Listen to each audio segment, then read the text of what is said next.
soleil est un des facteurs d'environnement qui peut être agressif pour la peau, parmi d'autres, comme le froid, la chaleur par exemple. Donc nous avons des capacités de protection naturelle contre le soleil, mais assez réduites depuis que nous avons perdu nos poils, c'est-à-dire quelques centaines de milliers d'années.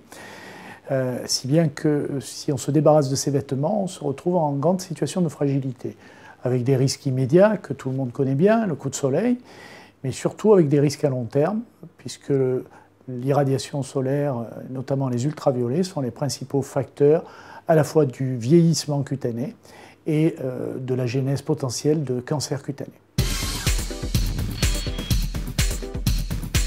C'est simplement une histoire de bon sens, c'est-à-dire que tout le monde sait comment se protéger du soleil, avec des habits, en passant à l'ombre.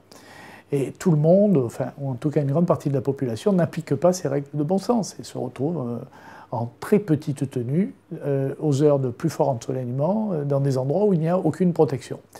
Alors là, évidemment, on trouve des subterfuges.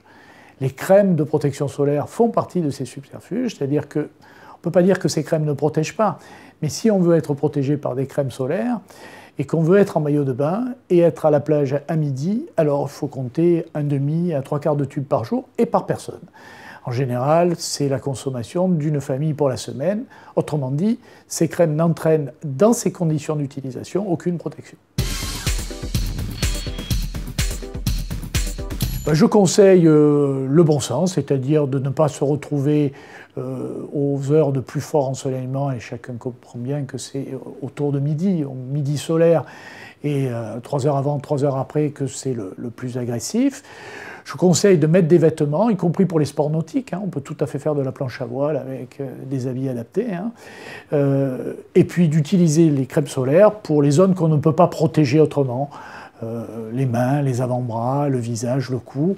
À ce moment-là, mettre une bonne quantité de crème solaire reste raisonnable. On n'en fait pas une consommation de quantité astronomique.